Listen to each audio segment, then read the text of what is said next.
अस्सलाम वालेकुम नाज़रीन, इमरान याकूब खान साहब और ज़फ़र हिलाली साहब के साथ मैं हूं Samina Pasha. Programme viewpoint में आपको खुशामदीद कहती हूं। गर्मा गर्म खबरें हैं और कल ही जिसका हम जिक्र कर रहे थे कि इमरान खान साहब की टोन जो है एग्रेसिव हो रही है और ये एग्रेसिव होती टोन क्या उनके लिए फ़ायदा देगी या नुकसान का बाइस बनेगी। रात गए पैमरा की जानिब से ये पाबंदी आयद कर दी गई कि इमरान खान साहब की तकरीर को बराह रास्त नशर नहीं किया जा सकता और उसके बाद इतना ही नहीं बल्कि उनके खिलाफ इंदराज मुकदमा की दरख्वास्त भी रात गई ही हो गई थी, जिस पर आज बाकायदा मुकदमा भी दर्ज कर लिया गया है और उसमें दहशत गर्दी की दफात भी लगाई गई हैं। इमरान खान साहब को उसमें मुल्ज़िम नामजद किया गया है। इसके बाद से काफ़ी ज़्यादा हम देख रहे हैं कि तेज़ी आ रही है और काफ़ी ज़्यादा आज जब इमरान खान साहब ने भी लियाकत बाग जलसे में खिताब किया तो उनकी एक दफ़ा फिर से जो टोन थी वो काफ़ी एग्रेसिव थी। उन्होंने दोबारा से इस बात का जिक्र किया कि साजिश की जा रही है कि इन्हें मुकम्मल तौर पर दीवार से लगाया जाए, नाअहल भी किया जाए और गिरफ्तार भी किया जाए। क्या वाकई ये सब कुछ होने जा रहा है मुमलिकत पाकिस्तान में और इसके क्या असरात होने जा रहे हैं। बहुत से लोग इमरान खान साहब का मवाजना अल्ताफ़ हुसैन और नवाज शरीफ साहब से करते हुए ये कह रहे हैं कि अगर उनके साथ पाबंदी लग सकती है तो फिर इमरान खान साहब के साथ ऐसा क्यों नहीं हो सकता। जो भी लिमिट क्रॉस करेगा वो एक ही जैसे कॉन्सिक्वेंसेस से निपटेगा। क्या वाकई ये मुवाजना जायज़ है या नहीं और आने वाले दिनों में क्या बड़ी खबरें हैं, इस पर भी बात करेंगे। और साथ ही साथ कराची के NA 245 में जो आज ज़िमनी इलेक्शन हुआ, पाकिस्तान तहरीक इंसाफ ने ये मैदान मार लिया है, तो इससे क्या नतीजा अक्स होता है, क्या पैगाम जाता है, इसके क्या असरात हैं, इस पर भी बात। सबको खुशामदीद कहती हूँ और पहले इमरान साहब की तरफ जाते हुए, इमरान साहब क्या इमरान खान साहब की घेरा तंग हो रहा है? वाकफा ने हाल क्या कहते हैं?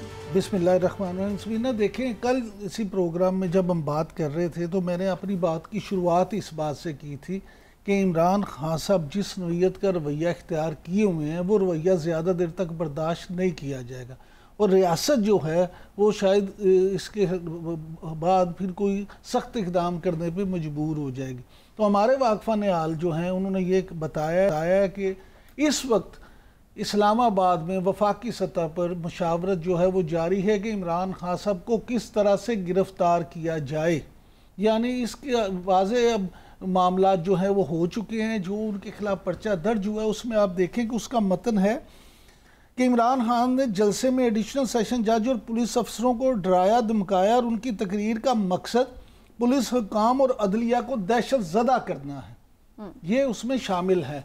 तो मामला ये है कि अब वफाकी सतह पर यह फैसला जो है वो किया जा रहा है, मुशावरत की जा रही है कि इमरान को किस तरह से गिरफ्तार किया जाए। लेकिन असल मसला ये है कि कोई भी जमात, मुस्लिम लीग नून, पीपल्स पार्टी या उसमें जो दीगर इत्तेहादी जमातें, वो ये नहीं चाहते कि अकेला उन पे ये बार आए, वो अकेला ये वज़न उठाना नहीं चाहते।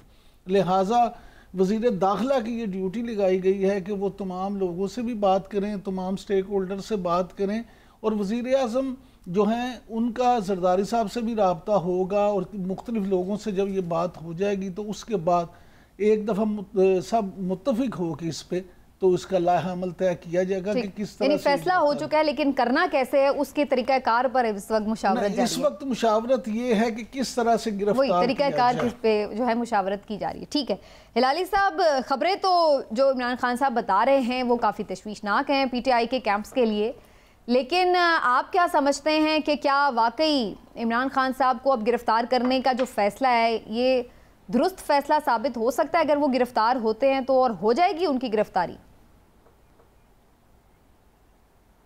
देखिए, इससे पहले ये जो गवर्नमेंट है इसका माइंडसेट पे थोड़ा आप तवज्जो करें। आपने ये पूछा भी था ना, आपने दो लोगों के साथ इमरान खान को कंपेयर किया था, एक था नवाज शरीफ और दूसरा था अल्ताफ हुसैन। अब थोड़ा उस कंपैरिजन में आए। मैंने उस पे वैसे आना है हिलाली साहब, मेरा अगला सवाल आपसे यही होता, लेकिन मैं चाह रही थी पहले आप उस पे कर दें। चलिए अब आपकी तरफ है माइक, जैसे आप चाहें उसको रिस्पॉन्ड कर लें। नहीं, आपने इनका नाम लिया इसलिए मैं तो चौंक किया कि आप एक ब्रेथ में एक आदमी जो कैद आजम के बाद इतना पॉपुलर कोई आदमी हमने नहीं देखा है पाकिस्तान में, उसको आप कंपेयर कर रहे हैं एक भगोड़े के साथ, एक कॉन्विक्ट के साथ, एक आदमी जो अपने टर्म में जाके ऐसा बन रहा था कि ग्रेटर पंजाब बना रहा था, जो जाग पंजाबी जाग पड़ा कह रहा था, जो पाकिस्तान को क्या है ये तोड़ने का कर रहा था, जो सबसे ज्यादा मुसलमानों का कातिल मूडी का यार था, जो कश्मीर जब इंडिया गया तो मूडी उसके यार की बात सुन के कश्मीरियों से नहीं मिला, हुर्रियत से नहीं मिला, जो कभी नहीं हुआ है। इस आदमी के साथ आप कंपेयर कर रहे हैं इमरान खान, जो कभी एक लफ्ज नहीं कहा है पाकिस्तान के खिलाफ, ना कोई इदारे के खिलाफ। वो आज भी कह रहा है हमारी फौज, और आज भी कह रहा है हमारा पाकिस्तान। और फिर अल्ताफ हुसैन के साथ वो भी एक नाम लिया आपने, टेररिस्ट, मैस मर्डरर, ट्रेटर। वो तो इंडिया को जाके कहा है कि मेरी बड़ी अफसोस है कि तकसीम हुआ हिंदुस्तान, ये पाकिस्तान नहीं बनना चाहा। इन लोगों के साथ आप इमरान खान को करेक्ट करें तो प्लीज अंडरस्टैंड, ये जो है ये हमारे, आप सही कह रही हैं, हमारे लोग ये कंपेयर करें, हमारे लोग के माने ये जो इंपोर्टेड गवर्नमेंट के लोग हैं। मैं आपसे ये पूछना चाहता हूं, बिल्कुल बहाना ढूंढ रहे हैं उसको अरेस्ट करने के लिए, और मजे की बात है फासिकल चार्ज, सेक्शन 144 को वायलेट किया, रियली हजारों लोगों ने वायलेट किया 144 को, इसको क्यों पकड़ रहे हैं? अच्छा वो तोशा खाना का केस, जाके भाई एस्टैब्लिशमेंट सेक्रेटरी को पकड़ो। क्या एस्टैब्लिशमेंट सेक्रेटरी को से जाके उसने नोच के वो तोहफा लिया था? क्या उनको जाके एक स्क्वाड के साथ जाके उसके खिलाफ, उसके कहने के खिलाफ लिया था? Why don't you get him? उस पे इंक्वायरी करो, उसकी स्टेटमेंट लो, और फिर उसके बारे में ये फॉरेन फंडिंग केस, ये is another joke. Imran Khan जब निकला है प्राइम मिनिस्टर्स हाउस में एक डायरी के साथ निकला है बेगम साहब, और जब ये निकले हैं इनके प्राइम मिनिस्टर्स हाउस से पाकिस्तान का पूरा ट्रेजरी लेके निकले हैं कि लंदन में जाके आधा लंदन खरीदा है इन्होंने, वो पैसे जो इन्होंने चोरी की जब गवर्नमेंट में थे। नहीं तो बताओ कैसे लिया तुमने इतना सारा, इल्फर्ड में कितने स्काई स्क्रेपर्स और एवन फील्ड और क्या नहीं। ठीक, तो कोई कंपैरिजन नहीं है आपके ख्याल से? Let's get a sense of perspective. ठीक, perspective please, perspective. Let's have a serious discussion. ये कहना कि इन लोगों के साथ आप कंपेयर कर रहे हैं, एक फिनोमेना, एक इलेक्टोरल फिनोमेना जो पाकिस्तान में है, आई एम सॉरी, ये तो it reduces the discussion, it demeans the discussion. जी इमरान साहब, आप मुत्तफिक हैं हिलाली साहब की बातें, कोई कंपैरिजन है? हिलाली साहब की बात से किसी भी बात से मुत्तफिक नहीं हूँ आज इस बात पे। उसकी बुनियादी वजह है कि जिस तरह आज हिलाली साहब जोश में आके जोश खिताबा में कह रहे हैं ना कि कायदे आज़म के बाद एक लीडर, उसी तरह मियां नवाज शरीफ के चाहने वाले भी उन्हें कायदे आज़म सानी करार देते हैं। यहाँ यही तो अलमिया है हमारे यहाँ कि जब उठाते हैं किसी को तो इतना उठा देते हैं कि अल्लाह माफ़ करे, उनके बस में हो तो कायदे आज़म से भी आगे ले जाएं। लेकिन मामला ये है कि ये देखना ये है कि हो क्या रहा है। देखें, नवाज शरीफ के खिलाफ बिल्कुल मुकदमात हैं, वो अदालतें जो फैसला करेंगी उसके मुताबिक उन्हें वो फेस करना चाहिए। लेकिन अल्ताफ़ हुसैन के मामले में अर्ज़ करूं, मुझे ये लगता है कि इमरान खान साहब नवाज शरीफ से ज़्यादा अल्ताफ़ हुसैन की डगर पे चलते हुए मुझे नज़र आ रहे हैं। उसकी बुनियादी वजह ये है कि ये जिस तरह की गुफ्तगू कर रहे हैं, मैं ये कहता हूँ कि वो इस वक्त, मैं हमेशा ये बात कहता हूँ, अब भी आज भी मैं कह रहा हूँ कि इस वक्त वो मकबूल तरीन सियासी रहनुमा हैं, तो उन्हें तदब्बुर का मुजाहरा करना चाहिए। उन्हें इस तरह के हालात पैदा करने चाहिए कि मामला जो है सुधरने की तरफ जाएं, बेहतरी की तरफ जाएं, ना कि वो हर वक्त रोज़ाना आके इस तरह की तकरीर करें और इस तरह की बातें करें कि जिससे मज़ीद हालात ख़राबी की तरफ जाएं। देखें, इदारों से टकराओ, सब लोगों से टकराओ, अदलिया के बारे में इस तरह की बातें, किसी खातून जज के बारे में इस तरह की बातें, खुदा का खौफ करें। कोई किसी तरह की कोई खिलाफी जिम्मेदारी भी ये होती है। अभी हम देख भी रहे थे, राना सनाउल्लाह साहब का भी ऑन रिकॉर्ड है स्टेटमेंट, मुझे पता था और सारे ये बात कर रहे हैं कि भाई फिर उधर भी हो। मुझे यही पता था आप ये कहेंगी, लेकिन क्या आप खुद ये बताएंगे कि ये दलील काबिल कबूल है कि राना सनाउल्लाह करता था लिहाजा ये भी करें? भाई राना सनाउल्लाह भी गलत करते थे। आज ये तो उनके खिलाफ भी मुकदमा हो ना। दलील ये नहीं है कि वो सही करते थे, ये भी सही कर रहे हैं। दलील ये है कि ये पकड़े जा रहे हैं तो वो भी पकड़े जा रहे हैं। सुने, तो उस वक्त इनकी हुकूमत थी ना, इन्हें चाहिए था मुकदमा कायम करते। इस वक्त अगर उन्होंने मुकदमा नहीं किया तो इन्होंने भी नाअहली दिखाई, यानी आप अपने काम में भी नाअहल थे और आज भी आप नाअहल हैं। मामला तो ये आप समझे कि उस वक्त अगर किसने किया तो जो हुकूमत में था वो उस वक्त मुकदमा करता। लेकिन ये मुकदमा बनता भी है। अगर आप ये बात कह रहे हैं कि जी हम कानूनी चाराजोई करने जा रहे हैं, केस फाइल कर रहे हैं, तो यू थिंक कि वो सुन ले, मैं नहीं कह रही चौधरी साहब की प्लीज सुन ले, मेरी जाती राय सुन ले। मेरी जाती राय बतौर इमरान याकूब में जो बात करने जा रहा हूँ वो ये है कि मैं सबसे बड़ा इस बात का दाई हूँ कि इजहार राय जो है उसकी आज़ादी होनी चाहिए, लेकिन साथ ही आप ये भी करें कि सारी ज़िंदगी हिलाली साहब बाहर गुजारी है, इनसे पूछें यूके में जो डेफरमेंट के कवानीन है, ऑफकॉम जिस तरह से उनको करता है, वहाँ जाके मुझे बताएं कोई ऐसा बंदा किसी के बारे में इस तरह की गुफ्तगू करता है? नहीं। क्यों? कानून की बालादस्ती, उसे पता है कि मैं बगैर सबूत के कोई भी बात करूंगा, कोई इस तरह की बात करूंगा, वो नवाज शरीफ हो, बेनज़ीर हो, वो इमरान खान हो, अल्ताफ़ हुसैन हो, उसे पता है कि मैं गलत बात करूंगा तो मुझे जुर्माना होगा, मेरी सारी ज़िंदगी की कमाई लुट जाएगी। यहाँ हमारे मिसालें मौजूद हैं कि पाकिस्तानी चैनल्स यहाँ जो मैंने फवाद चौधरी साहब का जिक्र किया, ये उनका कहना है कि ये तो कानूनी की बात थी, इस पर मुकदमा कैसे बनता है। फवाद चौधरी साहब इस वक्त हमारे साथ भी मौजूद हैं, तो उनसे जानते हैं कि किस तरह वो देख रहे हैं मामला को, कैसे टैकल करेंगे। फवाद चौधरी साहब अस्सलाम वालेकुम और शुक्रिया आपके वक्त का। सबसे पहले तो ये खबरें बहुत ज़्यादा गर्दिश कर रही हैं कि इमरान खान साहब की गिरफ्तारी के लिए प्लान किया जा रहा है, तो क्या पीटीआई उनको गिरफ्तार होने देगी? तैयारी है आप लोगों की? वोटर ने इस इम्पोर्टेड हुकूमत के मुंह पे जो जनाटेदार थप्पड़ मारा है, इनमें जरा सी भी शर्म होती तो वो इस तरह की ओछी हरकतों के बजाय आज चल्लू भर पानी में डूब मरते हैं कि जहां पे आपने देखा कि 13 पार्टियां मिलकर भी पीटीआई से आधी वोट भी नहीं ले सकी। जितना बड़ा आज कराची के वोटर ने पैगाम दिया है, यही पैगाम इससे पहले 17 तारीख को पंजाब के वोटर ने दिया है। और ये जो सारे एक पूरी एक मुहिम चलाई हुई थी और जिस तरीके से मीडिया पे भी जाहिर है आप सिर्फ एक यही नुक्ता नजर वाला जो मामला है ज्यादा वही आ रहा है, उसके बावजूद आवाम का शऊर इतना आगे चला गया है कि ये सारे लोग पीछे रह गए।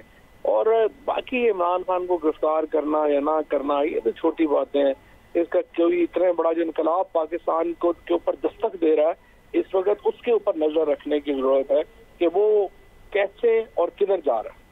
लेकिन चौधरी साहब ये बड़ी तनकीद हो रही है कि इमरान खान साहब को अगर जजेस के रवैये पर या कोई शिकायत थी किसी हवाले से पुलिस अफसरान पर, तो आप लोग इसको खामोशी से कानूनी चाराजोई करते, लेकिन इसके ऊपर अब उनके ऊपर मुकदमा बन गया उल्टा, जिस तरह से उन्होंने बात की है तकरीर में। तो आप सुनाए ना, राना सनाउल्लाह इससे पहले क्या कहता था, इमरान खान ने तो कहा है हम कानूनी कार्रवाई करेंगे। कानूनी कार्रवाई करना तो हर शख्स का बुनियादी हक है, इसमें धमकी वाली कौन सी बात है? अगर मेरे साथ वो मैजिस्ट्रेट जाती कर रहा है, कोई गवर्नमेंट ऑफिसर जाती कर रहा है और मैं कह रहा हूँ कि मैं केस करूंगा, तो कोई अहमद ही होगा ना जो कहेगा कि बिल्कुल गलत बात की है, यही कहेंगे और क्या कहेंगे आप? तो वही इमरान खान ने कहा। फवाद चौधरी साहब, आप हमेशा आज़ादी इज़हार राय के दाई रही हैं और उसके लिए हमेशा कोशिश भी की। मैं सिर्फ आपसे ये जानना चाहूँगा, क्योंकि आप वज़ीर इत्तलाआत भी रहे हैं वफाकी, क्या जिस तरह से यूके में या दीगर मुअज़्ज़ब ममालिक में कवानीन हैं कि डेफरमेंट के कवानीन इस तरह के हैं कि वहाँ पे अमल भी होता है और फिर कोई बंदा जुर्रत भी नहीं करता इस तरह की बात करने की, क्या आप नहीं समझते कि अगर ऐसे यहाँ पे भी मामलात हो जाएं तो बहुत सारी चीज़ें उससे अपने आप ठीक हो जाएंगी? तो वो मैं लॉ ला रहा था, पीएमडीए जब ला रहा था उस वक्त जो है वो लाने नहीं दिया और उस वक्त तब अब वो लॉ है ही नहीं। फिलहाल तो जो लॉ है वो यही है कि देखिए, ये मैं आपको बताऊं, ये तो किस्से कहानी है ना, सिंपल बात है। यहाँ जिसके पास वो अपने खिलाफ कुछ होने नहीं देता, और ये इलेक्टेड लोगों की और जो अवाम है उसकी चूंकि कोई हैसियत औकात नहीं है, उनके खिलाफ सारे कानून है। ये तो ऐसे ही चल रहा है, रूल ऑफ लॉ चूंकि नहीं है, इस तरह से मामला चल रहे हैं। क्या अच्छा, ना अहली की भी बड़ी बाज़गश्त है चौधरी साहब, ये कहा जा रहा है। मैं एक जी चलिए आप कर लीजिए। जी हिलाली साहब, एक चीज मेहरबानी से अगर मैं कह सकता हूँ, ये यूके की बात करते हैं, आप बताएं क्या यूके में कोई ऐसा ट्रेडिशन है कि जिस रोज एक प्राइम मिनिस्टर हलफ उठा रहा है प्राइम मिनिस्टर का, एक्चुअली उसको कोर्ट में आना चाहिए, इसलिए उसको मनी लॉन्ड्रिंग के खिलाफ इतना बड़ा इल्जाम है? ये कभी यूके में हो सकता है? तो आप यूके जो बात करते हैं ना, इट्स ए डिफरेंट सिविलाइजेशन, भूल जाएं यूके, बात करें इसके कि ये इन दिस कंट्री में क्या हो रहा है और शर्म करें ऐसा हो रहा है। ठीक है, यूके पे आप 14 अरब रुपए की मनी लॉन्ड्रिंग का केस अगले दिन वहाँ पे पेश हो रहा है। बिल्कुल अनाली साहब ने सही बात की है, बस शर्म की कमी है हमें। अपना चौधरी साहब ये अर्ज करना चाहता हूँ आपसे कि इस पे तो कोई बंदा भी इनकारी नहीं है कि वजीर आजम हो या उनके भाई हों या उनके बेटे हों, सबको कानून का सामना करना चाहिए और उनको सजा भी मिलनी चाहिए जो करप्शन अगर उन्होंने की है।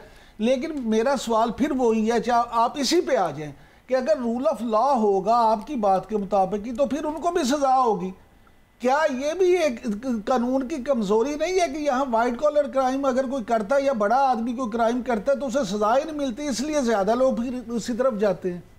और नहीं, वो तो सजा नहीं मिलती, मीडिया के लोगों को वो खरीद लेते हैं। सारे तो आके यहाँ कहना शुरू कर देते हैं कि छोड़े करप्शन तो होती है, आप बातचीत करें ना जी, बाकी चीजों पे बातचीत करें, करप्शन छोड़ें, वो तो सारे ही करते हैं। ये तो फिर सारा मीडिया ही, आपको पता है नवाज शरीफ को भेजने में जो किरदार अदा किया मीडिया के लोगों ने, उस पर तो कोई और मुल्क होता तो वो तो मीडिया में उनके कैरियर खत्म हो जाते। जिन लोगों ने रो रो के वो प्रोग्राम किए थे कि लुट गए, मर गए, बर्बाद हो गए, नवाज शरीफ को ये अंदर कुछ हो गया तो देखें बड़ा जुल्म हो जाएगा, ये जाने नहीं दे रहे।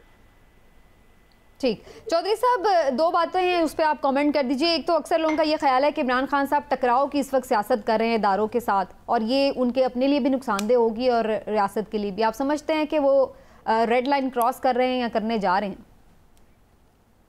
ये तो टकराव बचाया अभी तक आप देखें, आप उनके तमाम खिताब उठा के देखें, उन्होंने पूरी कोशिश की है टकराव ना हो। और फिर भी जो है वो बदकिस्मती से किस तरीके से यहाँ पे केसेस बने। अगर आपके लोगों को उठाएंगे, वहाँ पे तशद्दुद करेंगे, उल्टा नंगा करके उन्हें मारेंगे, तो फिर टकराव हो या ना हो फिर क्या फर्क पड़ता है? जाहिर है कि तशद्दुद के ऊपर तो जो है वो नहीं कोई भी सियासी जमात और लीडर जो है वो उसको उससे पीछे रहेगा। और उसकी वजह जो सारा मामला खराब हुआ है वो तो ये तशद्दुद की वजह से हुआ है जो लोगों पे हुआ है। अदरवाइज आप सिंपल बात है, आप इलेक्शन कराएं। और अगर आपने डेमोक्रेसी में इलेक्शन नहीं कराना चाहते तो फिर आप मार्शल लॉ लगा लें, आप नॉर्थ कोरिया का सिस्टम बना लें, आप बर्मा का निजाम बना लें, लेकिन जमहूरियत तो नहीं हो सकती।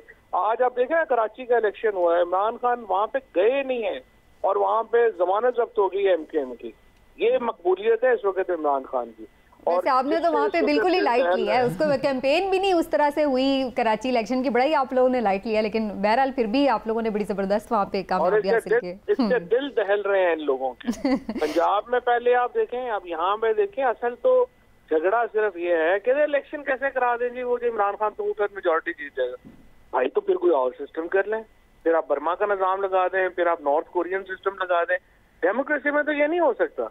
डेमोक्रेसी में तो आप लेकिन इल्जाम में से अब आप लोगों पे भी आ रहा है कि आप लोग भी शायद इस सिस्टम को भी लेके चलना चाहते हैं, वरना अगर फौरी असेंबलीज आप डिसॉल्व करते तो कुछ क्राइसिस क्रिएट होता और फिर अल्टीमेटली इलेक्शन की तरफ जाया जाता। लेकिन आप लोगों ने भी हुकूमतें संभाली।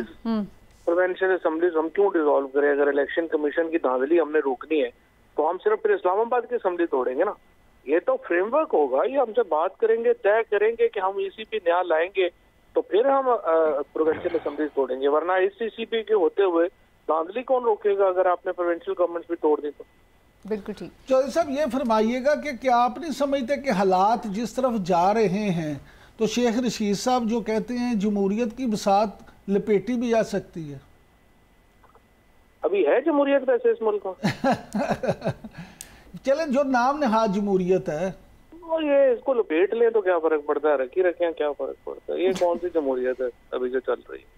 ठीक है, चलिए बहुत शुक्रिया आपका फवाद चौधरी साहब, thank so much for your time. Fawad Chaudhry की गुफ्तगू नाज़रीन आपने सुनी। अभी एक छोटा सा ब्रेक लेते हैं, वापस आते हैं तो डिस्कशन को आगे बढ़ाएंगे ब्रेक के बाद।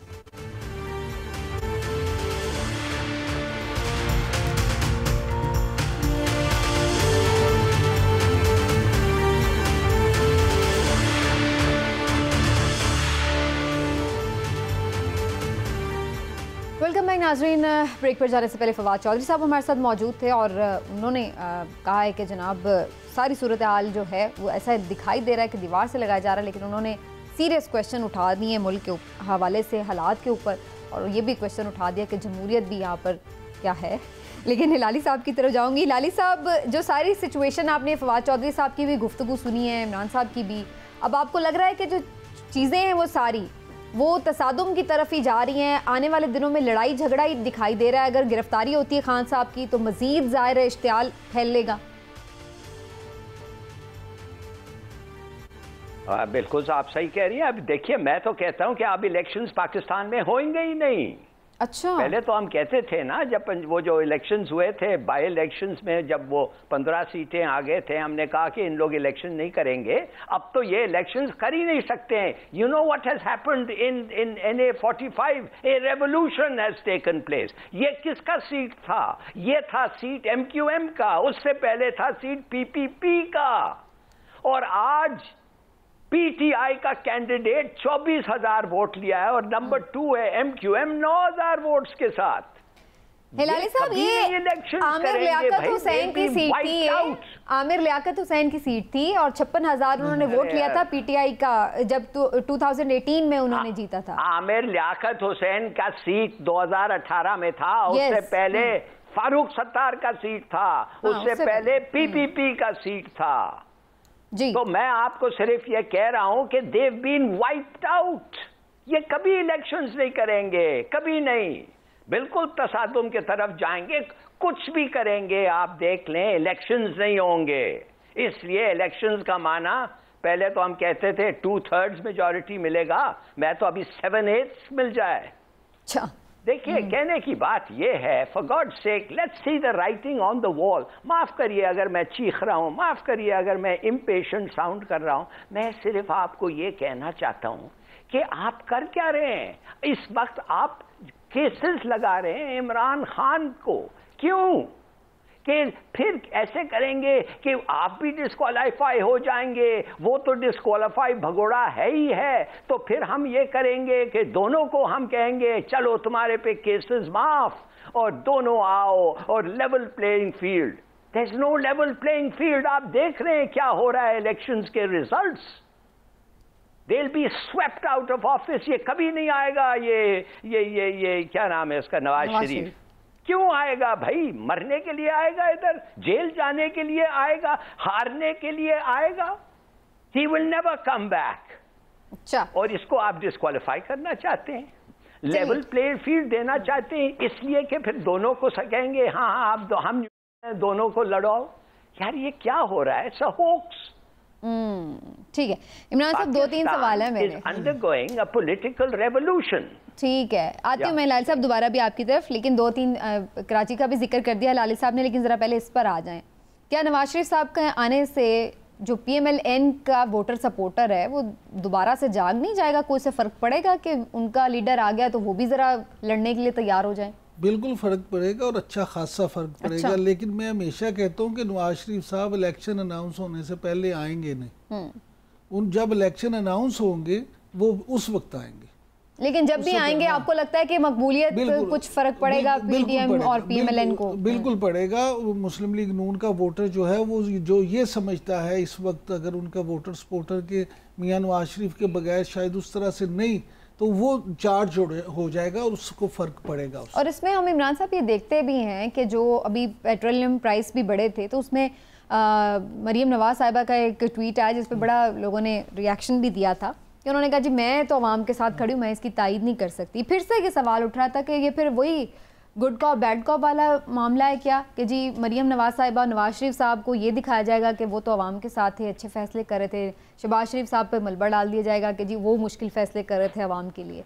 तो ये इसलिए भी नवाज शरीफ साहब का आना है और उनको आके ये दिखाएंगे कि अवाम के हमदर्द हैं। शहबाज शरीफ साहब पे मलबा नहीं डाला जाएगा, आप ये लिख लें। अच्छा, मलबा डाला जाएगा जो इस वक्त इत्तेहादी हुकूमत है कि जनाब हम तो अकेले थे नहीं, क्योंकि इत्तेहादी हुकूमत थी, हमें तो सब लोगों की बात मानना पड़ी और हमारे भी कुछ दूसरे भी दबाव। इत्तेहादी हुकूमत ने तो खुद तशवीश का इजहार कर दिया था पेट्रोलियम प्राइसेस पे। आपने तो ये पूछा ना कि होगा क्या, आज आप लिख के रख लेंगे क्या होगा, आपस में होंगे तो फिर ये बताएंगे कि जनाब क्योंकि ये फैसला अकेला हमारा नहीं था। अगर मुस्लिम लीग नून का अकेला फैसला होता तो बिल्कुल मैं ना ये करता, और शहबाज शरीफ साहब ये कहेंगे कि आपको पता है कि मेरे तो दिल में अवाम का कितना दर्द है, मैं तो ये मुश्किल फैसले सिर्फ इसलिए कर रहा था कि मैं सियासत नहीं रियासत बचाना चाहता था, लिहाजा मैंने दिल पर पत्थर रख के ये काम किया, और अपने वोटर को यही बयानियाँ देंगे वो, और वो वोटर मानेगा।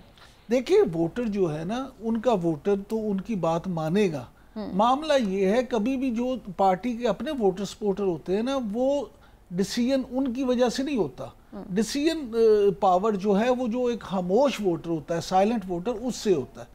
वो इस वक्त स्विंग करता है। हाँ जी, वो इस वक्त स्विंग करके इमरान खान की तरफ जा रहा है इस वक्त। अगर वो वोटर इमरान खान की जोली में जाता है तो फिर इमरान खान सब जीतेंगे। अगर उस वोटर को ये अपनी तरफ अट्रैक्ट कर लेते हैं तो फिर इन्हें इसका फ़ायदा होगा। लेकिन मामला ये है कि इस वक्त ज़रूरत इसी बात की है कि इत्तफाक राय को करके, तो जो हिलाली साहब जो अभी कह रहे थे ना कि मुल्क में एक रेवोल्यूशन होने जा रही है, मुझे ये डर है कि वो रेवोल्यूशन जो है पॉलिटिकल रेवोल्यूशन की बजाय कहीं को खूनी इनकलाब ना हो जाए। तो इससे सियासतदानों को बचना चाहिए और ऐसी को कोशिश करनी चाहिए कि मुल्क और रियासत का सोच लें, अपनी अपनी अना को थोड़ी देर के लिए साइड पर रखें। लेकिन हमें इस वक्त ये होता नजर नहीं आ रहा। लेकिन इमरान साहब, आपको लगता है कि इमरान खान साहब को डिस्क्वालीफाई कर देने से उनकी नाअहली की वजह से उनकी मकबूलियत में कमी आ जाएगी, या वोटर सपोर्टर भी नहीं देख रहा होगा पीटीआई की तरफ? मुझे अब ये बताएं कि नवाज शरीफ को डिस्क्वालीफाई करके उसे सजा दे के क्या उसके वोटर सपोर्टर में कमी आ गई? उन्हें क्या फ़र्क पड़ा है? यहाँ भाई की हुकूमत भी है तो वो जो चाहते फैसला करवा नहीं लेते। इमरान खान अगर डिस्क्वालीफाई हो भी जाते हैं या वो गिरफ्तार भी हो जाते हैं तो क्या होगा? पीटीआई जो है क्या उसमें बिल्कुल इमरान खान का अमल दखल ख़त्म हो जाएगा? क्या अगर असद उमर शाह महमूद कुरैशी या परवेज़ खटक में से कोई चेयरमैन बन जाएगा तो इमरान खान साहब जो हैं वो बिल्कुल खुडे लाइन लग जाएंगे? ऐसा फिर इमरान खान साहब को नाअहल करने का मकसद क्या? फिर देखिए, बात ये है कि इमरान खान साहब को नाअहल करने का मकसद जो है वो लोगों को सबक सिखाना है, लोगों को ये बावर कराना है कि बच्चों बाज आ जाओ, अगर तुम एक अपनी हद क्रॉस करोगे तो फिर सबके लिए ये मामला है। ठीक, सिर्फ ये मामला है और कुछ नहीं है। चलिए, बहरहाल अभी कराची का इलेक्शन क्या राइटिंग ऑन द वॉल है जो हिलाल बात की, उस पर अभी डिटेल में आके बात करते हैं। ब्रेक पर मुझे जाना है, लेकिन ब्रेक पर जाने से पहले हम अपने अफवाज पाकिस्तान के शहदा को खराज अक़ीदत ज़रूर पेश करना चाहते हैं। अफसोसनाक एक हादसा पेश आया फ़ौजी गाड़ी को शुजाबाद के करीब, और इस हादसे में 9 पाकिस्तानी जवान शहीद हुए हैं, 4 ज़ख्मी हुए हैं। और ISPR का बताना है कि तमाम शहदा की नमाज जनाजा मंगला गैरिजन में अदा कर दी गई है, जिसमें core commander Rawalpindi lieutenant general Sahir Shamshad Mirza और दीगर फ़ौजी हुकाम ने शिरकत भी की है। जो मुल्क की अहम सियासी शख्सियात हैं उनकी जानिब से इस वाक़े पर रंजो गम का इजहार किया गया है, अफसोस का इजहार किया गया है। और जो पूरी कौम है यकीनन अपने बेटों को ना सिर्फ सलाम पेश करती है बल्कि जो लवाहिकीन हैं उनके साथ इजहार ताज़ियत भी करती है। अभी एक ब्रेक लेते नाज़रीन, वापस आते हैं तो बात करेंगे NA 245 के इलेक्शन की। कुछ हिलाली साहब का तज्ज़िया आपने सुना, इमरान खान साहब इससे क्या डिराइव कर रहे हैं, बात होगी ब्रेक के बाद।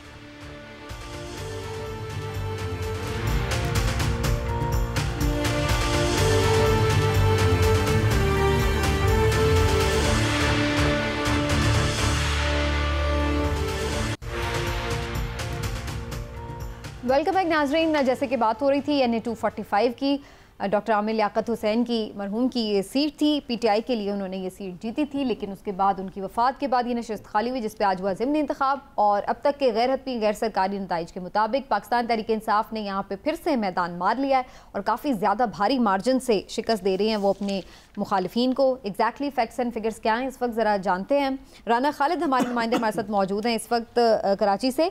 राना खालिद, बताइएगा अभी तक क्या तमाम पोलिंग स्टेशंस के नताइज आ चुके हैं और क्या पता चल रहा है कितने वोट हासिल किया हर कैंडिडेट ने?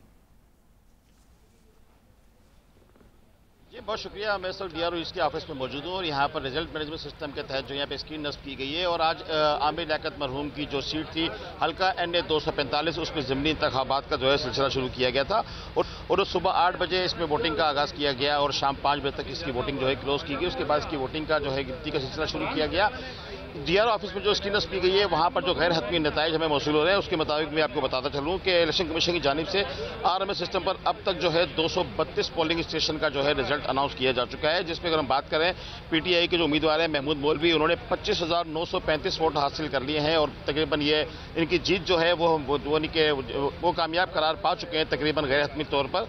अगर हम बात करें MQM की दूसरी जानिब तो जो मुईद अनवर है उन्होंने 10,392 वोट हासिल किए हैं और इसी तनाजुर में जो TLP के उम्मीदवार थे मोहम्मद अहमद रजा, उन्होंने 8,309 वोट हासिल किए हैं। और इसी तरह जो MQM के से जो अलग होने वाले जो थे फारूक सत्तार, जो आज़ाद उम्मीदवार की हैसियत से खड़े हुए थे इंतखाबात के अंदर, उन्होंने जो है अब तक जो है 997 वोट हासिल किए हैं और पाक सरजमीन पार्टी के जो हफीजुद्दीन है उन्होंने 1006 वोट हासिल किए हैं। मजमूई तौर पर जो ये नताइज थे वो DRO की जानिब से गैर हतमी नताइज का जो है इस स्क्रीन पे ऐलान किया जा चुका है और इसके मजीद जो इसके 263 जो इसके पोलिंग स्टेशन थे उनके हतमी नताइज तमाम के आना अभी बाकी हैं। अभी तक 234। लेकिन राना खालिद ये बताइए टर्न आउट कैसा रहा है और फिर ये कि क्या आज कोई बेज़ाब्तगियां, बेकायदगियां, कोई धांधली के इल्जामात, ये सब कुछ देखा गया जो कि पिछले हमने इलेक्शन में काफ़ी ज़्यादा इसकी बाज़गश्त सुनी थी, तो आज कैसा रहा और फिर ये भी बताइएगा कि टर्न आउट कितना निकला है। जी टर्न आउट की अगर हम बात करें इससे कैमरा में आपको दिखा सकते हैं कि सामने स्क्रीन के ऊपर इस वक्त जो टर्न आउट है वो 11.72% जो है यहाँ पे जो है इलेक्शन कमीशन की जानिब से स्क्रीन पर जारी किया जा रहा है और मजमूई तौर पर अब तक जो है 239 जो है पोलिंग स्टेशन के रिजल्ट आ चुके हैं और अभी इस टाइम जो महमूद मौलवी की जो वोटों की तादाद है वो 27,036 हो चुकी है और जो MKM से इनका ताल्लुक है इनकी तादाद जो है 11,672 हो चुकी है। राना साहब टोटल पोलिंग स्टेशन कितने हैं? टोटल पोलिंग स्टेशन कितने हैं? जी इमरान साहब टोटल पोलिंग स्टेशन है वो 263 जो है इस हल्के के जो है उस पे आज ये सारी वोटिंग हुई है। अब तक जो इंतखाबात जिसकी मैं बात कर रहा था कि जो नताइज का ऐलान किया जा चुका है वो स्क्रीन पर आप देख सकते हैं कि 239 जो है पोलिंग स्टेशन के गैर हतमी नताइज का स्क्रीन पे ऐलान कर दिया गया है। जिससे अगर हम बात करें तो 27,000 वोट जो है महमूद मौलवी लेके ये ट्रेंड ये जाहिर कर रहा है कि वो जीत रहे हैं और बड़ी मार्जिन के साथ जीत रहे हैं। जी बिल्कुल। लेकिन यहाँ जो सबसे अहम बात है समीना वो ये है कि महमूद मौलवी साहब जो हैं वो कोई बहुत पुराने सियासतदान नहीं है। देखें ये और कोई बहुत मशहूर फिगर भी नहीं रहे PTI की तरफ से भी। यही बता रहा हूँ कि और ये देखें कि ये वो हल्का है जहाँ पे टर्नआउट बहुत ज्यादा होता था। आज टर्नआउट एक तो देखें आपकी 11.कुछ% जो वो बता रहे हैं वो कोई टर्नआउट को इतना खास या इतना अच्छा टर्नआउट यूजुअली ज़िमनी इलेक्शन में कम ही होता है लेकिन ये काफी ज्यादा ही कम है। ये बहुत ही कम है। लेकिन उसमें भी देखें कि उसमें भी अगर इतना मार्जिन से PTI का कैंडिडेट जीत रहा है तो इसका मतलब ये है कि दूसरे वोटर्स जो है वो बिल्कुल दिलचस्पी ही नहीं रहे उन्होंने ली। ये क्या वजह है राना खालिद? आप तो चूंकि हल्के के लोगों में भी यहाँ पर देखते रहे, सारा दिन कवरेज करते रहे, लोगों ने क्यों दिलचस्पी नहीं ली इस इलेक्शन में? ये सारी जमातों का एक मुश्तरका कैंडिडेट था तो उसको क्यों लोगों ने उतनी ज़्यादा पजीराई नहीं दी? जो मौजूदा सूरत देखते हुए हमें ऐसा लग रहा है कि आवाम की जो तवज्जो है वो PTI की जानिब मबज़ूल हो चुकी है और जो दीगर जमातें हैं उनके वोट का जो तादाद थी वो नहायत ही कम रही और वोट का जो टर्न आउट था वो 11% से भी कुछ जो है थोड़ा सा ज़्यादा रहा। इसमें भी आवाम ज़्यादा जो है अपने पार्टिसिपेट नहीं कर सकी है। आप देख सकते हैं कि इसमें महमूद मौलवी ने अब तक जो है 27,000 वोट हासिल कर लिए हैं और मोहित अनवर जो है वो दूसरे नंबर पर है और TLP के जो उम्मीदवार हैं वो तीसरे नंबर पर हैं। आवाम का भी वो दिलचस्पी नहीं रही है इस वोट के कास्ट के अंदर। ताहम उसके बावजूद अगर ये PTI ने वहाँ से ये मैदान मारा है तो ये बड़ी एक उनका मार्का है कि 27,000 वोट उन्होंने अब तक हासिल कर लिए हैं और उनकी जानिब से जश्न का भी ऐलान कर दिया गया है। जबकि दीगर जो जमातें हैं उनकी जानिब से मुबारकबाद का भी सिलसिला शुरू हो चुका है जो कि PTI के महमूद मौलवी जो उम्मीदवार थे कबूल कर रही है इलेक्शन के रिजल्ट भी सबने। राना खालिद आपका शुक्रिया बहुत। मैं जरा शॉर्ट सा कॉमेंट बिल्कुल लूंगी इस इलेक्शन के हवाले से। पहले इलाज साहब की तरफ जाती हूँ। इलाज साहब सारी इलेक्शन में जो जमातें इकट्ठी हुई हैं इससे तो इसका मतलब है ये साबित हो रहा है कि इनको नुकसान हो रहा है मिलकर लड़ने में, बल्कि अगर ये अलग अलग लड़ते तो शायद PTI को थोड़ा नुकसान होता, कुछ वोट टूटता, लेकिन इस तरह तो लग रहा है वोटर इनसे नाराज है। मिलके तो नहीं लड़े हैं, अलग अलग लड़े हैं।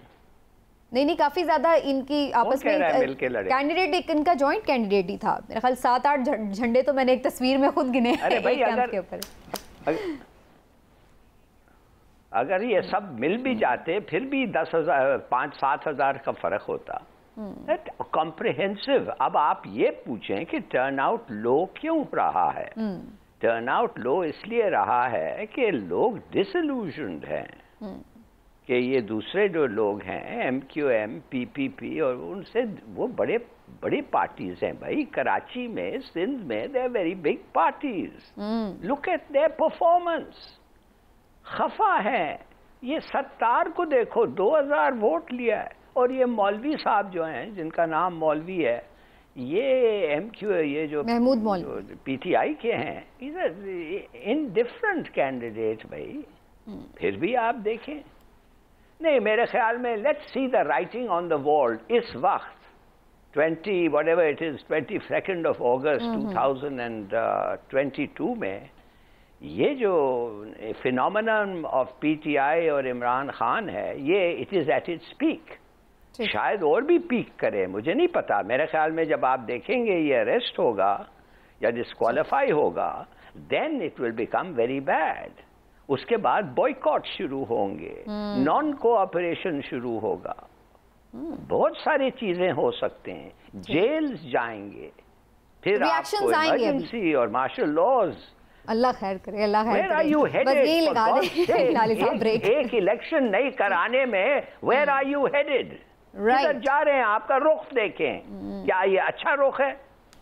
ठीक हो गया, काफ़ी अलर्ट कर दिया है लाली साहब ने तो। लेकिन इमरान साहब, क्या वाकई अब वो सिचुएशन आ चुकी है जिस पे हम ये कहें कि इमरान खान साहब खंबे को भी टिकट देंगे तो जीत जाएगा? देखें, ये जो महमूद मौलवी साहब हैं, ये असल में मैंने जैसे पहले कहा कि बहुत पुराने सियासतदान नहीं है। अली जैदी साहब जब थे मिनिस्टर पोर्ट्स एंड शिपिंग के, तो उस वक्त ये स्पेशल असिस्टेंट और मशीर के तौर पे इन्होंने काम किया और पहली दफ़ा इनका कराची की सियासत में उस वक्त नाम आया। अमलन सारी वजारत ये उस वक्त यही चला रहे थे। वैसे ये बिजनेसमैन है, अच्छे कामयाब बिजनेसमैन है, एक्सपोर्ट का इनका बड़ा अच्छा काम है। मामला ये है कि ये उनकी तरफ से कैंपेन जो है कराची में, महमूद मौलवी ने तो भरपूर कैंपेन चलाई है, लेकिन इमरान खान साहब वहाँ नहीं गए। ये वो हल्का है जहाँ पे लाखों वोट पड़ते थे।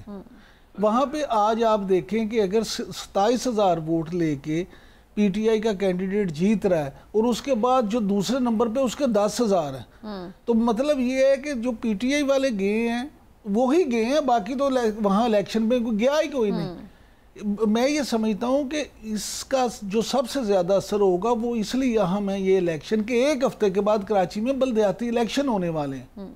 इससे आप ये नतीजा हज करें कि अगर यही ट्रेंड रहता है तो फिर कराची में बलदियाती इंतखाबात जो हैं वो भी पीटीआई जीतेगी, और पीटीआई अगर जीतती है और वहाँ मुकामी हुकूमत भी पीटीआई बनाती है, तो फिर एमक्यूएम पीपल्स पार्टी और दीगर जो जमातें हैं सिंध में, उनके लिए तो फिर ये बहुत ही जो है ना हैरान और तशवीशनाक सूरत हाल है।